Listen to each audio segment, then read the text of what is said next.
4 minutes et 37 secondes. C'est le temps qu'il a fallu à mon père pour me menacer de me rayer de son testament. Je me souviens d'avoir vérifié le chronomètre de mon téléphone quand l'appel s'est terminé, riant aux éclats jusqu'à en avoir les larmes aux yeux. J'étais là, assise dans mon appartement californien ensoleillé, gagnant plus d'argent qu'il n'en avait jamais vu, à 5000 km de la famille qui avait passé 27 ans à regarder à travers moi plutôt que de me regarder. Le plus hilarant n'était pas seulement la menace en l'air. C'était qu'ils avaient enfin remarqué mon absence 6 mois après que j'ai disparu de leur vie. Des cartons tapissaient les murs de mon ancien appartement ce dernier jour avant la Californie. Pas des hôtels en carton dédiés aux souvenirs d'enfance ou aux héritages familiaux, juste des contenants pratiques abritant la vie que j'avais entièrement construite seule. Mon amie Léa peinait avec une caisse de livres, le visage rougi par l'effort. « Justine, ça pèse une tonne », cria-t-elle, la laissant tomber près de la porte avec un bruit sourd. « Es-tu sûre d'avoir besoin de tout ça ? » « Je vends la plupart d'entre eux de toute façon, » dis-je, le son strident du ruban adhésif déchirant le vide. « Merci de m'aider avec tout ça. » Elle s'effondra sur mon canapé d'occasion, le seul meuble encore là. « Je n'arrive toujours pas à croire que tu fasses vraiment ça. Es-tu absolument sûre de ne pas vouloir le dire à tes parents ? » Cette question, encore. Tout le monde me la posait comme si informer des gens qui vous traitent comme un papier peint était une sorte d'obligation. Je ris. Non pas le rire chaleureux qui vient de la joie, mais le rire creux qui résonne des espaces vides où l'amour aurait dû être. Léa, ils ne savent même pas où j'habite maintenant.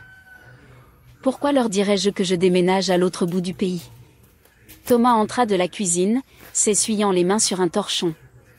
Ses yeux sombres exprimaient une certaine inquiétude sous son ton décontracté. Tout est propre là-dedans. Alors, rappelle-moi pourquoi ta famille n'est au courant de rien de tout ça. Je m'assis sur le parquet, le froid transperçant mon jean. La sensation m'entra tandis que les souvenirs menaçaient de m'engloutir. Parce qu'ils ne se sont jamais souciés de ma vie. Et je ne suis pas dramatique, je suis factuelle. Mes amis échangèrent un de ces regards, le genre que les gens partagent lorsqu'ils sont témoins de quelque chose d'inconfortable mais ne savent pas quoi dire. Ils avaient entendu des fragments de mon histoire familiale au fil des ans, mais je n'avais jamais tout raconté. Quelque chose dans le vide de l'appartement, la finalité de mon départ me donna envie de dire toute la vérité à voix haute. Écoutez, quand j'étais enfant, tout tournait autour d'Émile. Dès le premier jour, il était l'enfant prodige. Je tripotais un morceau de ruban adhésif collé à mes doigts, le décollant lentement. Il a 2 ans de plus, et aux yeux de mes parents, il est infiniment plus précieux.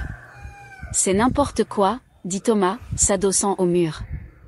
Quand j'avais 8 ans, j'ai remporté le premier prix à la foire scientifique de l'école. Mon volcan n'était pas seulement le désastre habituel au bicarbonate de soude. J'avais fait des recherches sur de véritables schémas volcaniques et créé un modèle fonctionnel qui démontrait de vrais principes géologiques. Les juges étaient impressionnés. Mon professeur a appelé mes parents spécifiquement pour leur dire à quel point c'était exceptionnel. Je le voyais encore si clairement, debout à table ce soir-là, certificat en main, attendant que quelqu'un le remarque. Vous savez ce que mes parents ont dit ? C'est bien, chérie. Puis ils ont passé le reste du dîner à parler du match de football d'Émile. Même pas un match important, juste un entraînement régulier où il avait apparemment fait une passe décente. L'appartement semblait plus froid, d'une certaine manière. Ça a empiré en grandissant. Quand j'avais 12 ans, j'étais au tableau d'honneur chaque semestre. Des notes parfaites partout. Mes parents ont à peine jeté un coup d'œil à mes bulletins.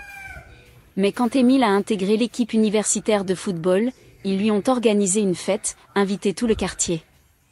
Mon père a acheté un nouveau barbecue juste pour l'occasion. Les mots coulaient plus facilement maintenant, comme l'incision d'une vieille blessure. Le coup de grâce est venu quand nous étions adolescents. Émile voulait aller à cette coûteuse université privée, et mes parents étaient absolument ravis de payer pour ça, frais de scolarité complets, appartement chic, argent de poche, tout ce dont ils pouvaient avoir besoin. Quand j'ai eu 18 ans, ils m'ont assise pour une discussion sur la réalité financière. Ils m'ont dit qu'ils avaient déjà dépensé leur argent pour les études d'Émile, alors je devrais me débrouiller seule. Attends, quoi ? Les yeux de Léa s'écarquillèrent. Ils ont vraiment dit ça mot pour mot. Alors, j'ai obtenu une bourse complète pour étudier l'informatique. Il s'avère que j'ai un cerveau pour ça. Je me levais, ayant besoin de bouger pour canaliser l'énergie qui me parcourait. J'ai vécu dans les dortoirs, travaillé à 2 temps partiels pour tout le reste, et j'ai pratiquement cessé de rentrer à la maison. Le silence qui remplit la pièce n'était pas inconfortable. C'étaient des gens qui écoutaient vraiment quand je parlais. Ils ont cessé de m'inviter pour les vacances. Ils m'envoyaient juste des SMS génériques de joyeux anniversaire une fois par an. Après l'obtention de mon diplôme, rien n'a changé. J'ai trouvé un emploi dans une entreprise de logiciels, j'ai commencé à travailler à distance, j'ai économisé chaque centime possible. Pendant ce temps, ma mère publie constamment des messages sur Émile sur les réseaux sociaux. Je sortis mon téléphone, faisant défiler jusqu'à son profil. Regardez ces photos de sa promotion il y a 3 mois. Des photos de ses fiançailles le mois dernier. Ils ne t'ont pas invité à ses fiançailles, demanda Thomas, sa voix baissant d'incrédulité. Non. Mais je ne suis plus surprise. J'ai compris il y a longtemps que je ne faisais pas vraiment partie de leur famille. Émile est leur fils.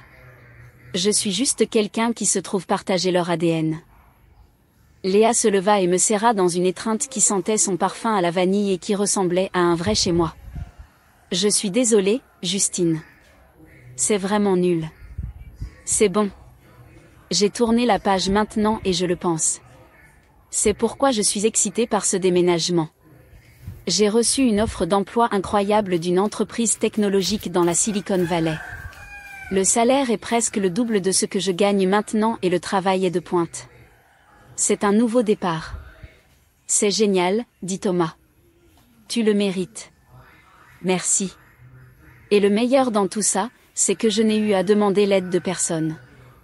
J'ai tout géré toute seule, trouvé le poste, négocié le salaire, trouvé un appartement en Californie, organisé tout le déménagement toute seule. Léa sourit.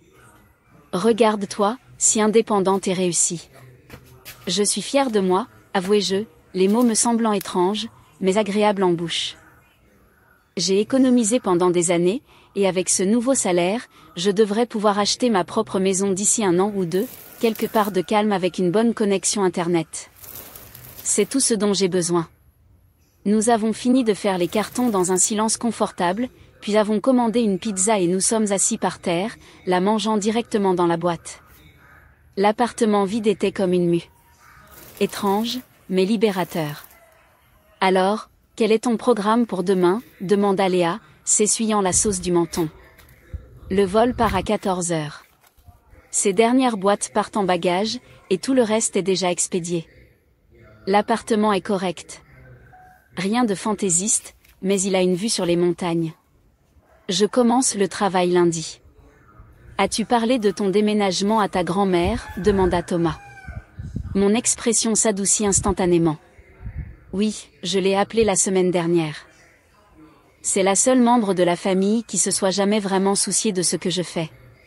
Ma grand-mère était la mère de mon père, et d'une certaine manière, le gène de la compassion avait sauté une génération. Elle écoutait quand je parlais. Elle se souvenait des détails de ma vie. Quand mes parents ont refusé de m'aider pour l'université, c'est elle qui m'a aidé à trouver des demandes de bourse. Elle appelait pour me féliciter pour chaque réussite, aussi petite soit-elle.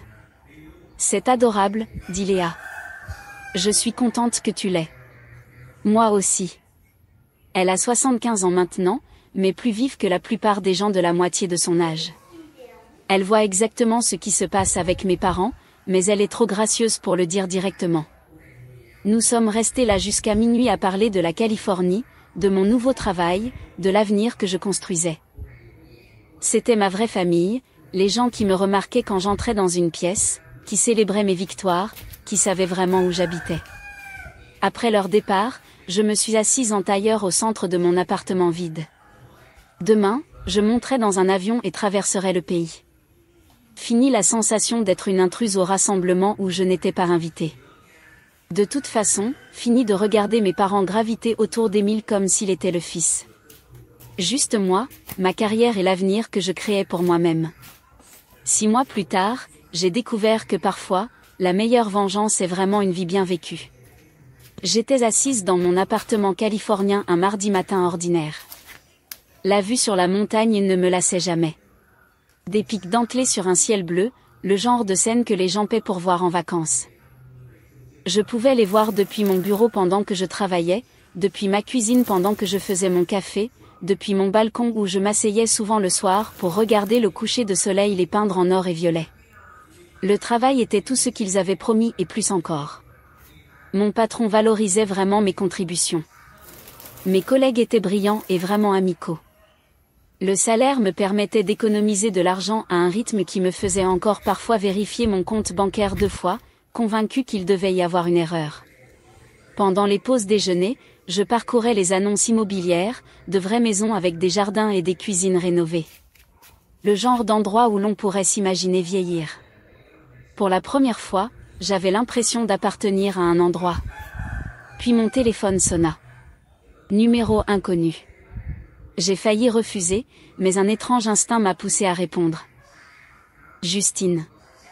La voix de mon père, stridente d'irritation. Pas surprise, juste agacée, comme si je l'avais fait attendre. Je ne me souvenais pas de la dernière fois qu'il m'avait appelé. Tu dois rentrer dîner samedi prochain. Pas de bonjour, pas de comment vas-tu? Juste une exigence prononcée avec une confiance absolue que j'allais obtempérer. Le classique papa. Quel dîner, demandai-je, bien que je sois déjà certaine que la réponse ne m'intéresserait pas, les parents de la fiancée d'Émile veulent te rencontrer. Ce sont des gens traditionnels et la famille est importante pour eux.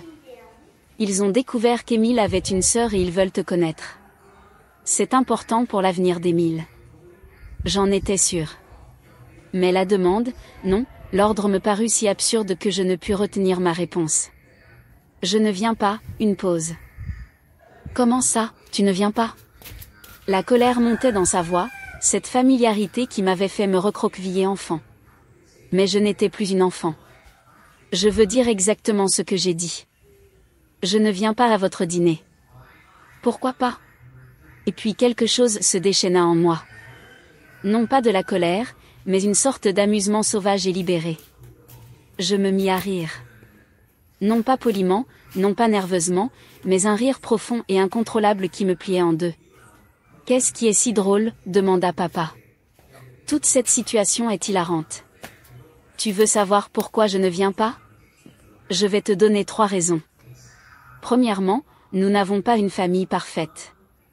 Tu as un fils adoré, c'est Émile, et une après-pensée, c'est moi. Deuxièmement, je ne vais pas faire semblant de faire partie d'une joyeuse réunion de famille pour des étrangers juste parce que ça t'arrange. Et troisièmement, je marquai une pause, savourant le moment. Je ne peux pas venir dîner parce que j'ai déménagé en Californie il y a 6 mois. Silence de mort à l'autre bout. Je pouvais presque entendre son cerveau lutter pour traiter cette information. Tu as déménagé en Californie sans nous le dire. Pourquoi te l'aurais-je dit? Tu n'as jamais demandé où j'habitais avant. Alors il explosa. Comment oses-tu déménager à l'autre bout du pays sans le dire à ta famille? Quelle est ton adresse? Nous devons savoir où tu es. Je riais toujours. Papa, tu te souviens de mon ancienne adresse? Celle où j'ai vécu pendant 3 ans? Il ne répondit pas immédiatement. Justine, ce n'est pas le propos. En fait, c'est exactement le propos. Tu ne te souviens pas parce que tu ne t'es jamais assez soucié de le savoir. Tu ne t'es jamais intéressé à ma vie, alors pourquoi te dirais-je où j'habite ou ce que je fais? Justine, tu ne peux pas juste. Je raccrochai. Mon téléphone se mit immédiatement à sonner à nouveau. Le numéro de papa. Je refusai l'appel. Puis maman appela, puis Émile. Je les laissai tous sur messagerie. Puis les SMS commencèrent à affluer. Maman, Justine, la famille est importante. Nous ne devrions pas nous disputer comme ça. Émile, allez, Justine, viens juste pour un dîner. Tu pourras retourner en Californie juste après. Papa, c'est ridicule. Rappelle-moi. Plus d'appels, plus de SMS. C'était comme s'il s'était soudainement souvenu de mon existence et n'était pas content que je ne saute pas quand il claquait des doigts. Je mis mon téléphone en silencieux et me préparai un vrai dîner. Du saumon avec des légumes rôtis, le genre de repas que je n'avais jamais eu le temps de cuisiner quand je travaillais à plusieurs emplois pour subvenir à mes besoins pendant mes études. L'attitude de droit dans leur message était sidérante. Émile avait besoin que les parents de sa fiancée pensent qu'il venait d'une famille parfaite. Alors soudain, ils avaient besoin que je joue mon rôle. Où était ce souci de la famille quand je mangeais des nouilles instantanées dans ma chambre de dortoir parce que je ne pouvais pas me permettre autre chose? Les appels et les SMS continuèrent pendant 3 jours. Certains étaient des tentatives de culpabilisation, d'autres des pots de vin, et quelques-uns étaient de simples exigences en colère. Je les lisais tous mais ne répondais à aucun. Le 3e jour, ma grand-mère appela. « Bonjour, ma chérie. Comment t'adaptes-tu en Californie ?» Sa voix calma instantanément quelque chose en moi. « Vraiment ? Eh bien, en fait, j'adore ça ici. Je suis si heureuse de l'entendre. Écoute, tes parents m'ont demandé de t'appeler. » Je soupirai. « Laisse-moi deviner. Ils veulent que tu me convainques de venir au dîner d'Émile. Ils le veulent. Mais avant que je ne dise quoi que ce soit d'autre, je veux que tu saches que je ne vais pas te faire pression. Je comprends ta situation familiale et je comprends pourquoi tu ne veux pas y aller. Merci, mamie. Ça représente beaucoup. Tes parents sont contrariés que tu aies déménagé sans leur dire. Mamie, ils ne savaient même pas où j'habitais avant. En quoi est-ce ma faute ? Ce n'est pas ta faute, ma chérie. J'observe cette dynamique familiale depuis des années, et je sais comment ils t'ont traité. J'ai essayé d'en parler à ton père, mais il ne veut rien entendre. Après que nous ayons raccroché, je me sentis plus légère. Au moins quelqu'un dans ma famille comprenait. Samedi arriva et passa. Je le passais à faire de la randonnée dans les montagnes près de mon appartement, à respirer l'air pur, à me sentir libre. Dimanche matin, papa appela à nouveau. Justine, nous avons dû dire aux futurs beaux-parents d'Émile que tu étais malade et que tu ne pouvais pas venir dîner. D'accord. Je gardai ma voix neutre, n'offrant rien de plus. Le mariage est dans 1 mois. Tu dois être là. Je ne viendrai pas non plus au mariage. Justine, c'est le mariage d'Émile. Tu dois venir. Non, je ne dois pas, sa voix baissa dans ce registre dangereux dont je me souvenais de l'enfance. Le ton qui signifiait que des conséquences allaient arriver. Si tu ne viens pas à ce mariage et ne montres pas aux beaux-parents d'Émile que nous sommes une famille normale et aimante, je te déshériterai. Je te couperai complètement les vivres. J'ai failli laisser tomber le téléphone tellement je riais. Tu me déshériteras, papa ? Je gagne plus d'argent que toi, maman et Émile réunis. Je n'ai pas besoin de ton argent. Le silence s'étira entre nous, lourde prise de conscience. C'est vrai ? À propos de ton salaire ? Si tu t'étais jamais donné la peine de t'intéresser à ma vie, tu saurais que je travaille pour une grande entreprise technologique et que je gagne très bien ma vie. Son ton changea instantanément, se réchauffant d'un intérêt nouveau. Justine, nous avons toujours été fiers de toi. Nous voulons juste que tu rentres à la maison pour que nous puissions être tous ensemble en famille. Je raccrochai sans répondre. 1 heure plus tard, Émile commença à m'envoyer des SMS pour me dire à quel point il était fier de moi et à quel point il avait toujours pensé à moi et me manquait. C'était pathétique. Maintenant qu'il savait que j'avais réussi, il voulait soudainement me réintégrer dans leur vie. La seule chose qui avait changé était la valeur qu'il croyait maintenant que je pouvais apporter à l'image de la famille. J'ai bloqué leur numéro et supprimé leur contact de mon téléphone. J'en avais fini avec eux tous. 1 mois passa, le mois le plus paisible que j'ai eu depuis des années. Pas d'appel de mes parents, pas de culpabilisation, pas d'exigence. Juste moi, mon travail et ma vie californienne. J'avais réduit ma recherche de maison à quelques propriétés prometteuses. Il y avait de beaux endroits à environ 1 heure de la ville, des quartiers calmes avec de bonnes écoles, même si je n'avais pas d'enfants. J'aimais la stabilité, la permanence. Mon téléphone sonna un dimanche après-midi. Le nom de ma grand-mère s'illumina sur l'écran. « Bonjour, ma chérie. Comment vas-tu ? » « Très bien. Je regarde des maisons en ligne. Je crois que j'en ai trouvé quelques-unes que je veux voir en personne. C'est merveilleux, Justine. Je voulais te parler du mariage et j'ai des photos à t'envoyer. Oh, comment ça s'est passé? C'était tendu. Tes parents n'étaient pas contents que tu ne viennes pas. Ils n'arrêtaient pas de trouver des excuses pour ton absence, et il était évident qu'ils étaient mal à l'aise. Quelle sorte d'excuses? D'abord, ils ont dit que tu étais encore malade. Puis, ils ont dit que tu devais travailler. Ensuite, ils ont prétendu que tu voyageais pour affaires. Les parents de la mariée n'ont pas semblé croire un mot de tout ça. Je m'adossais à mon canapé. Ça a dû être gênant. Ça l'a été. Et Émile avait l'air déçu tout le temps. Il n'arrêtait pas de vérifier son téléphone, espérant probablement que tu changerais d'avis et te montrerais. Eh bien, ce n'est pas mon problème. Non, ce n'est pas ton problème. Mais Justine, il y a autre chose que tu devrais savoir. Quelques jours avant le mariage, les parents de la mariée ont eu une conversation très désagréable avec tes parents. Je me redressai. Quel genre de conversation? Apparemment, ils ont fait quelques recherches sur ta famille. Ils ont découvert que tes parents t'avaient pratiquement ignoré pendant des années et qu'Émile était clairement l'enfant préféré. Ils n'étaient pas contents de ça. Vraiment? Vraiment. D'après ce que j'ai entendu, ils ont dit à tes parents qu'ils étaient déçus de la façon dont ils t'avaient traité, et ils ont remis en question si Émile venait du genre de famille avec laquelle ils voulaient que leur fille se marie. Je ressentis une vague de satisfaction me traverser. Waouh, c'est en fait assez gratifiant. Tes parents et les parents de la mariée ont fini par avoir une dispute importante. Tout le mariage avait cette atmosphère inconfortable. Tout le monde pouvait sentir qu'il y avait de la tension. Les parents de la mariée ont-ils dit quelque chose à Émile? Je pense qu'ils lui en ont parlé. Oui. J'ai entendu par ta cousine qu'ils lui ont demandé pourquoi il n'avait jamais mentionné avoir une sœur et pourquoi tu n'étais pas impliqué dans sa vie. Qu'est-ce qu'il a dit?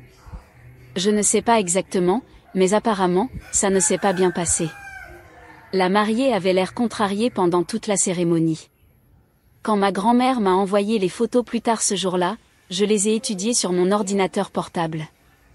Mes parents portaient des sourires rigides qui n'atteignaient pas leurs yeux. Émile n'arrêtait pas de jeter des coups d'œil autour de lui comme s'il cherchait quelqu'un, probablement moi.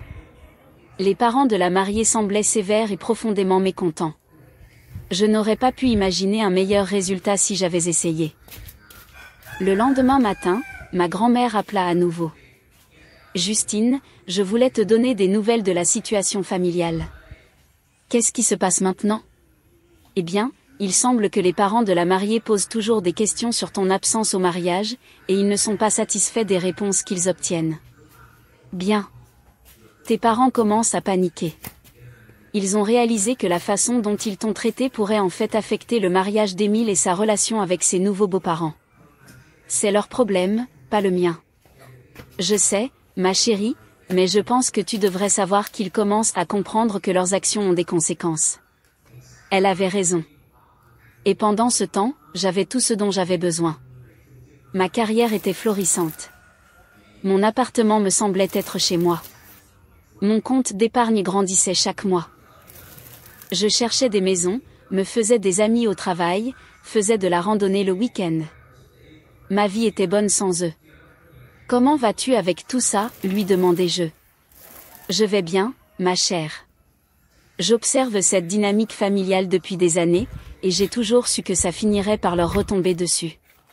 Je trouve juste dommage que ça ait pris si longtemps. Tu as toujours été bonne avec moi, mamie. Tu es la seule qui se soit jamais souciée de ce que je faisais. Tu es une bonne personne, Justine. Tu l'as toujours été. Tes parents n'ont juste pas pu le voir. Après que nous ayons raccroché, je me suis sentie justifiée, mais surtout soulagée de ne plus faire partie de leur drame. J'ai passé le reste de la journée à regarder des annonces immobilières et j'ai trouvé une maison qui semblait parfaite. 3 chambres, 2 salles de bain, un beau jardin et un excellent service internet. Elle était à environ 1 heure de mon bureau, mais comme je travaillais à domicile la plupart du temps, ce n'était pas un problème. J'ai appelé l'agent immobilier et programmé une visite pour le week-end suivant. Le prix était largement dans mon budget. Je pouvais verser 20% d'acompte et il me resterait encore beaucoup pour les meubles et l'épargne d'urgence. Cette nuit-là, mon téléphone a vibré avec un SMS d'un numéro inconnu. C'était Émile. Justine, je sais que tu as bloqué nos numéros, mais j'ai un nouveau téléphone. Nous devons parler. Je fixai le message un instant, puis le supprimai sans répondre. 5 minutes plus tard, mes beaux-parents posent des questions sur toi. Cela affecte mon mariage. Supprimer. S'il te plaît, rappelle-moi. Je sais que nous avons fait des erreurs. Supprimer. Justine, je suis désolée. Nous le sommes tous. Pouvons-nous parler, s'il te plaît? J'éteignis mon téléphone et finis de préparer le dîner. Je n'allais pas me faire avoir. Ils n'étaient désolés que parce que leurs actions causaient enfin des problèmes à leur précieux Émile. Je dînais sur mon balcon en regardant les montagnes. Demain, j'allais envoyer un email à l'agent immobilier pour cette maison. Cela fait 1 an que j'ai déménagé en Californie et je suis debout dans la cuisine de ma propre maison. Ma maison. Je n'arrive toujours pas à croire que je l'ai vraiment fait. 3 chambres, 2 salles de bain, un jardin avec des arbres fruitiers et la connexion internet la plus rapide qu'on puisse acheter. Je prépare du café quand mon téléphone sonne. C'est ma grand-mère. Salut, mamie. Comment vas-tu? Je vais bien, ma chérie. Comment est la nouvelle maison? Elle est parfaite. J'adore ça ici. J'ai aménagé mon bureau à domicile exactement comme je le veux et je peux travailler de chez moi quand j'en ai besoin. Le quartier est calme et mes voisins sont vraiment gentils. Je suis si heureuse pour toi, Justine. Tu mérites tout ça. Merci. Je n'arrive toujours pas à croire que je possède vraiment une maison. À 28 ans, je fais mieux que tout ce que j'avais imaginé. Tu devrais être fier de toi. Tu as accompli tellement de choses par toi-même. Je suis fière. Et je prévois de rester ici longtemps, peut-être pour toujours. Ça a l'air merveilleux. J'ai des nouvelles de ta famille si tu veux les entendre. Je m'assois à ma table de cuisine. Bien sûr, je suppose. Eh bien, le mariage d'Émile ne va pas bien. Les parents de la mariée ne se sont jamais vraiment remis de toute cette situation où tu n'étais pas au mariage. Ils n'arrêtent pas d'en parler et cela cause des problèmes. C'est regrettable pour Émile. Tes parents essaient toujours de te contacter. Ils ont demandé à tout le monde dans la famille s'ils avaient ta nouvelle adresse ou ton numéro de téléphone. J'espère que personne ne leur donne. Bien sûr que non. J'ai dit à tout le monde que tu mérites ta vie privée et que si tu voulais parler à tes parents, tu les contacterais. Merci pour ça. Ton père m'appelle toutes les quelques semaines pour me demander de te convaincre de rentrer à la maison pour une visite. Je continue de lui dire que ce n'est pas ma place. Il dit qu'il te manque et veulent arranger les choses, mais ensuite il mentionne généralement quelque chose sur ta réussite et à quel point ils sont fiers de toi maintenant. Donc, ils ne comprennent toujours pas, non, ils ne comprennent pas. Ils pensent que c'est une question d'argent ou de réussite. Ils ne comprennent pas que c'est la façon dont ils t'ont traité toute ta vie. Après que nous ayons raccroché, je traverse ma maison, mon salon avec son canapé confortable et sa grande télévision, mon bureau avec tout ce dont j'ai besoin pour travailler, ma chambre d'amis prête pour la visite de Léa et Thomas le mois prochain. Je pense à ce que ma grand-mère m'a dit.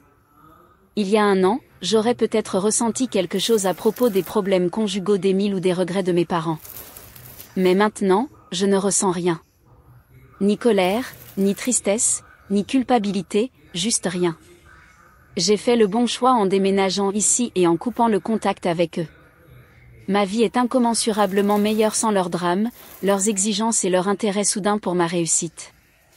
Je suis assise sur ma véranda ce soir-là, regardant le coucher de soleil peindre le ciel de teintes roses et dorées quand mon téléphone vibre avec un message d'un autre numéro inconnu. Justine, c'est maman. J'ai un nouveau numéro de téléphone. S'il te plaît, appelle-moi. Nous devons parler. Je fixe le message pendant 1 minute, puis le supprime. 2 heures plus tard, Justine, je sais que tu reçois ces messages. Ton père et moi réalisons que nous avons fait des erreurs. Nous voulons arranger les choses. Supprimer. Nous savons que tu as réussi maintenant et nous sommes fiers de toi. Nous aurions dû être de meilleurs parents. Supprimer. S'il te plaît, Donne-nous juste une chance de nous expliquer. Supprimer. Le mariage d'Émile est en difficulté à cause de cette situation. Tu es notre fille et nous t'aimons. Je ris à voix haute avant de le supprimer aussi. Les messages continuent d'arriver les jours suivants. Maman, papa, Émile, même des proches que je connais à peine. Ils essaient différentes approches. Culpabilité, fierté, loyauté familiale, même des menaces. Mais je ne réponds à aucun d'eux. Je bloque les nouveaux numéros au fur et à mesure qu'ils arrivent. Je change mon numéro de téléphone et ne le donne qu'aux personnes que je veux vraiment dans ma vie. Je m'assure que mon adresse n'est listée nulle part en ligne. Un mois plus tard, je dîne avec des collègues quand l'un d'eux me demande des nouvelles de ma famille. « Tu as des frères et sœurs ?» me demande-t-elle. « Non » dis-je sans hésitation. « Juste moi. »« Et tes parents ?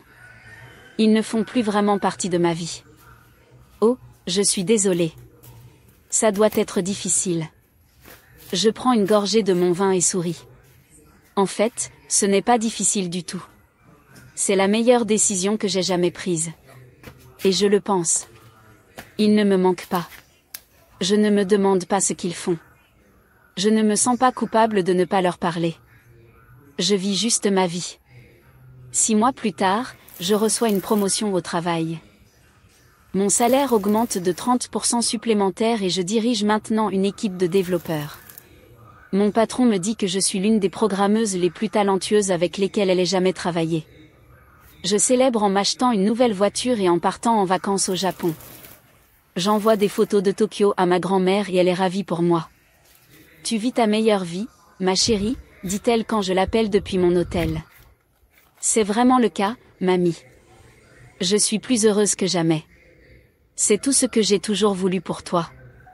À mon retour du Japon, je trouve une lettre dans ma boîte aux lettres. Elle vient de mon père et il a réussi à trouver mon adresse. Je ne l'ouvre même pas. Je la jette simplement à la poubelle. Je n'ai pas besoin de leurs explications, de leurs excuses ou de leurs regrets. Je n'ai pas besoin de leur héritage, de leur approbation ou de leur amour conditionnel. J'ai ma maison, ma carrière, mes amis, ma grand-mère et mon avenir. J'ai tout ce dont j'ai besoin. Je prévois d'agrandir ma maison l'année prochaine, peut-être d'ajouter une salle de sport à domicile et un bureau plus grand. Je pense à prendre un chien. J'envisage de suivre des cours de 3e cycle en ligne juste pour le plaisir. Ma vie est pleine, heureuse et paisible. Je fais mes propres choix, résous mes propres problèmes et n'ai pas à gérer le drame des autres. Parfois, je me demande ce qui se serait passé si mes parents m'avaient traité différemment pendant mon enfance. S'ils m'avaient soutenu, encouragé, été fiers de moi. Mais alors je réalise que s'ils l'avaient fait, je ne serais peut-être pas devenue aussi indépendante et résiliente que je le suis maintenant. Leur négligence m'a forcée à construire ma propre vie, à trouver ma propre valeur, à créer mon propre bonheur. Et honnêtement, je ne changerai rien. Merci de m'avoir écouté. Et si vous avez aimé cette histoire, partagez-la avec quelqu'un qui a besoin d'entendre que la famille, c'est ceux qui vous valorisent, pas seulement ceux qui partagent votre ADN. N'oubliez pas de commenter et de vous abonner pour plus d'histoires sur la découverte de votre valeur dans des endroits inattendus. Parfois, le plus grand héritage est la force de construire une vie entièrement la vôtre. L'appartement de Justine à Paris, baigné de soleil, avec des murs blancs et quelques plantes vertes.